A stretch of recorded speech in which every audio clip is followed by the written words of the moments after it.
All over the world, the traveller said, in my peregrinations I've been, and there's nothing remarkable, living or dead, that these eyes of mine haven't seen. From the land of the ape and the marmoset, whose cries would echo eerie. Go on, says the other, is that a fact? Did you never walk through Balheary? I've hunted in woods near Seringapatam, and I've sailed on the polar seas. I've fished for a week in the Gulf of Siam, and lunched on the Chersonese. I've lived in the valleys of fair Kashmir, under Himalay's snowy ridge. The other impatiently said, see here, were you never at Roganstown Bridge? I've lived in the land where tobacco was grown, and in the suburbs of Santiago, and I spent 2 years in Sierra Leone, and 1 in Del Fuego. I walked across Panama, all in a day, and it was there that the hot wind blew. And the other replied, would you kindly say, did you never pass through Skidoo? I've borne my part in a savage fray when I got this wound from Alaska. We were bound just then from Mandalay to the Isle of Madagascar. All the sun never tired of shining there on the trees of Annapurna. Oh, go on, says the other. We used to have lows on the Old Town Road at the Murrah. I've hunted for tigers in Turkestan, in Australia the kangaroos, and I lived for 6 months as a medicine man to a tribe in the Kathmandus. I stood on the scene of Olympic Games where the Grecians showed their paces, and the other replied, now tell me, James, were you never at Bellestown races? Don't talk of your hunting in Yucatan or America's Western Plain. I'd rather see young fellas hunting the wren in Farrell's on Tishog Lane. No doubt the scenes of a Swiss canton can vary up and down, but give me a sunset at Malahide from the church at Damastown. And I'd rather be strolling along the broad meadow, watching the river flow, than drinking tea with the cute Chinese or mining in Mexico. And I wouldn't much care for Sierra Leone if I hadn't been to the Nod. But the man that was never in Bocal shouldn't say that he travelled at all.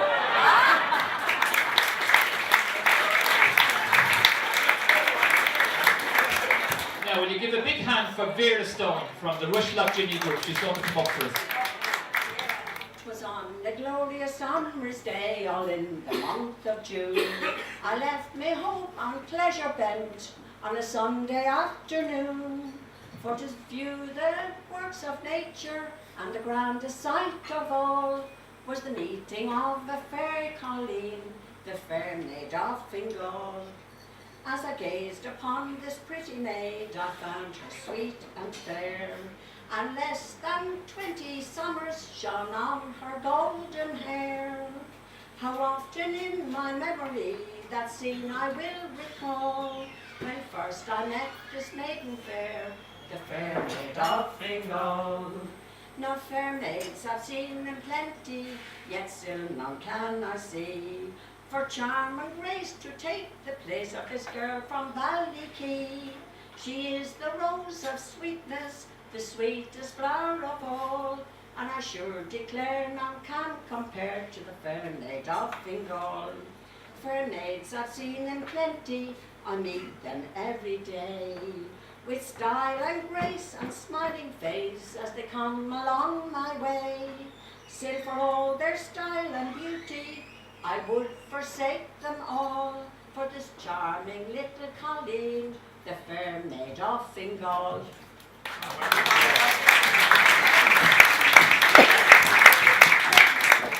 Would you welcome up Jim Bunks and Pat Kelly from the Lusk Group? Give them a big round of applause, please. That we are the Lusk Heritage Group. Myself and Pat make up about 20% or 30% of that particular group, and I'm glad that you've convened this particular gathering because it coincides with our 21st birthday. At this stage, we want to give you a sample of the things that we've done and that takes the shape of 3 poems written by Leo. Leo is our main man when it comes to writing. Leo Dunn is just something different when it comes to recording stuff and putting it down on paper.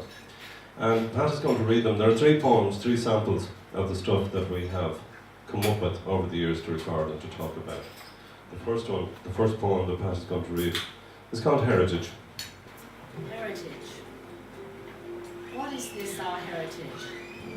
A mystery to unfold. It is our window on the past, both recent times and old. A letter long forgotten, shedding light on life before. A piece of stone uncovered, revealing times of yore. And as we settle with our past and begin to understand, we leave behind the way we live and hope they'll comprehend. And while we're passing by this way, our present will soon be past. Our future's just a whisk away. Our doings now are what will last. The power of the spoken word. Well done, Pat Kelly. That was great. We have a group of musicians here now, and a beautiful title, the Liffey Valley Group. I love the name Liffey Valley. It conjures up a great vision. And have we got some of our musicians here? Have they arrived? Excellent. Do you want to come up here now? Sure. Lovely.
I'm delighted to have Kieran Bourne here, our mayor. Kieran has represented us brilliantly over the last year. You know the idea, 24 of us elected mayor, and he represents us in the county, in the province, in the country, in Europe and all over the world, and he's done a fantastic job trying to sell jobs and enterprise in Fingal, and we'll give him a big warm welcome, Kieran Bourne. In a joint celebration of Fingal's huge heritage of song and story, and we are also here to celebrate the publication of this brochure, the network's brochure, publicising the work of the network and each of its member groups. And the first brochure was published in 2007, and this is the updated version. I'd like to warmly congratulate Bernadette Marks and all of the members of the Fingal Heritage Network on this wonderful publication, and also to thank Pat Kelly and the other members for their hard work in organising this cultural night, which I see is a great success. So, without further ado, I'd like to officially launch the brochure. Well done.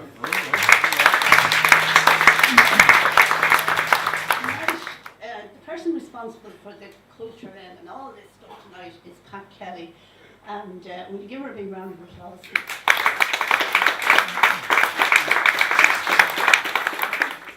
My granny was from Swords, and she would have had a Swords accent, I suppose.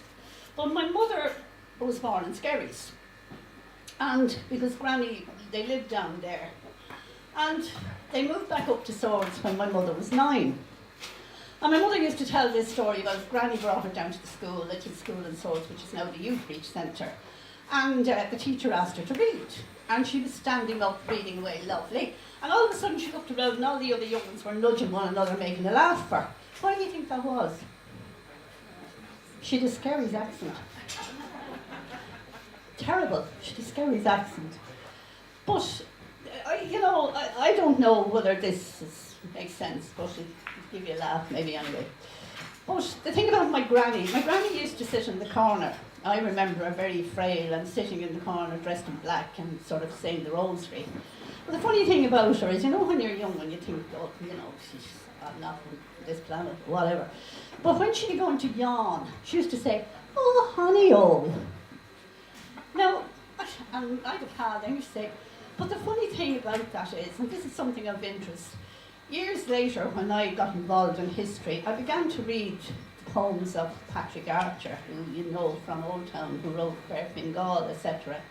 And we were doing a thing on poetry for our Heritage Festival one year, and I began to look through them, and I discovered this one. I'm just going to say a bit of it, and it's a poem called The Green Summer Meadows, and it goes on and on. I'm not going to read the whole thing, so I didn't bring it with me. But one verse starts, but it's oh honey oh, the winter fires may glow, and birds may warble sweetly when spring, the breath of spring comes. Now, my granny wasn't that stupid at all. Obviously that was something they said around here. Did you ever hear that, David? You did. Well, I didn't, you see. I thought only my granny said that. I'm going to stop now and we'll get on with the rest of the night and hand you back to the MC, David O'Connor. Thank you very much.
We're going to head to Ben Ailer now.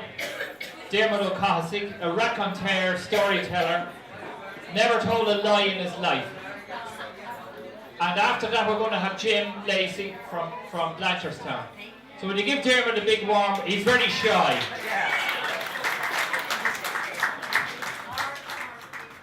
On Baldoyle shore, when the midnight bell rings out from the village steeple, and death has freed from its icy grave the graves of the grave's grey people, you may see the ghost of an old wrong done at a dead bank holiday meeting, and one that must for his penance run until time is no longer fleeting.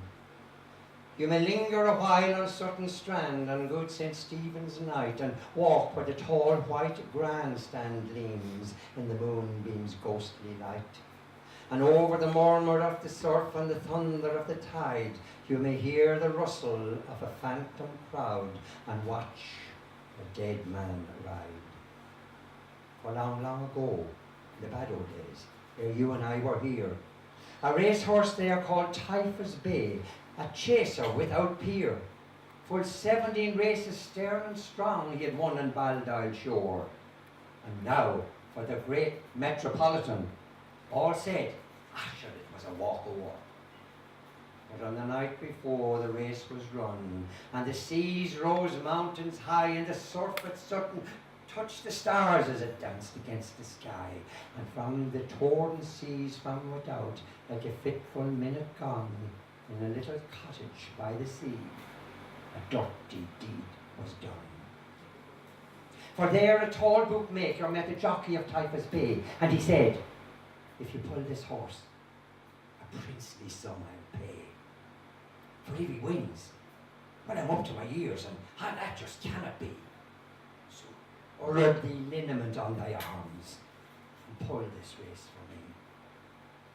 Well, small need to say that when the race was run, the second raters fell, but jump after jump jumped Typhus Bay to the crowd's untiring yell, until that fatal final jump at the water fence was passed, and only he and the grey mare Bess were left alone at last. And they jumped that last jump side by side in a silence you could almost feel. And every man in that vast crowd said, oh, of a truth, how won't the bookie squeal? And then, to their horror and their fate, the grey mare pulled away and passed the post one length ahead of the favourite Typhus Bay. Well, an ill deed finds its doer out, and of a verity, that jockey swooned as he passed the post, and on the sward fell he. And as I am a Christian man, God twixt us and all harm, in pulling that great horse Typhus Bay, he had broken both his arms, for he died in terrible agony of a septic gangrene wound. For he acted a lie upon earth, and the earth now lies on him. And each and every St. Stephen's night he rises from his tomb, and he takes the sceptre of Typhus Bay to a ghostly weighing room. And there in front of the phantom crowd, wherein the dim ghost sits of every man who ever had on an odds-on chance for his bet, and again he runs that ghostly race, and again you'll see him sway, and again you'll see that grey mare Bess in the last lap pull away and pass the post one length ahead of the favourite Typhus Bay.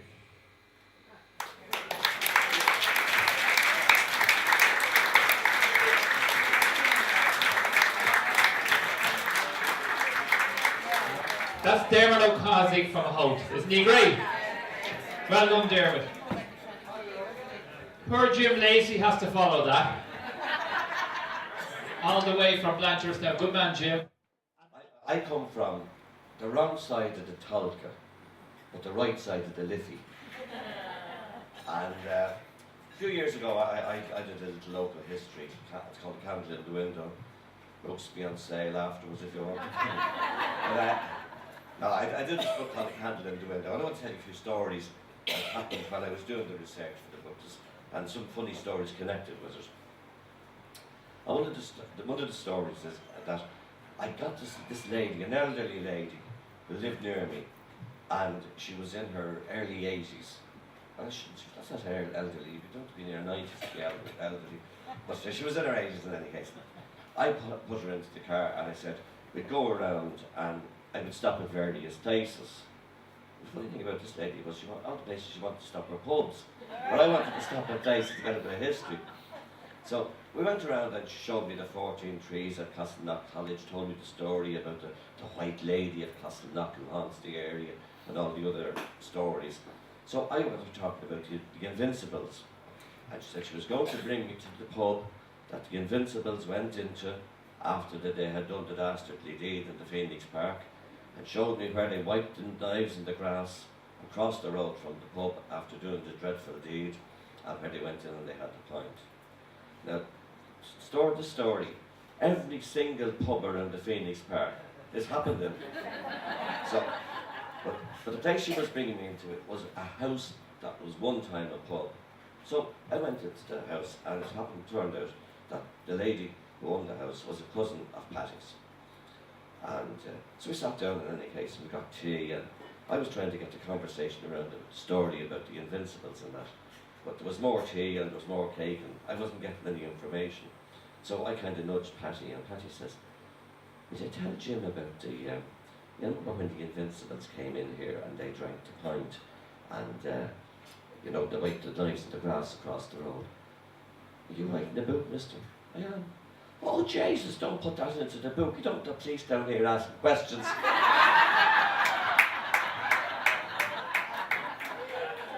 Another incident that happened one time in Clonsilla was, there was a man there called Henry Laws Luttrell, and he lived there around the early 1800s.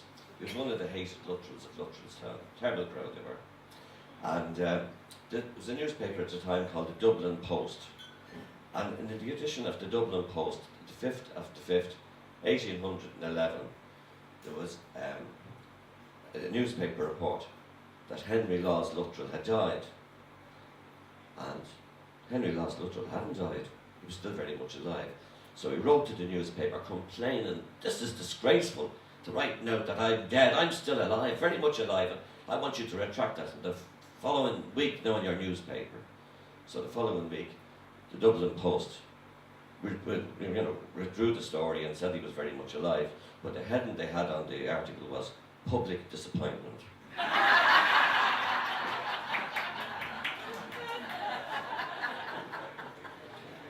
Winston Churchill lived in the Phoenix Park from the time he was 2 years of age up till he was about 5 or 6. He came over with his mother and father, and he lived in the little lodge, Ratra House, at the back of the Orson Uachtaráin, or as it was then, the Viceregal Lodge. And his nanny was a lady called Mrs. Everest, and she used to bring Winston in the park on a little donkey, all around the park. Winston was going to little sailor suit on the donkey. And one day she was bringing him down past near the depot, and she saw these men in bottle green uniforms with rifles marching towards her, and she thought they were the Fenians, and she took to her heels and ran with Winston on the donkey. And Winston went head over heels off the donkey, cracked his head off a stone, and then she realised it was the RIC out in the manoeuvres. And Churchill afterwards wrote about it in his memoirs, and he said it was his first and most painful introduction to Irish politics.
It's been a fantastic night, and we're going to have a great wrap up now.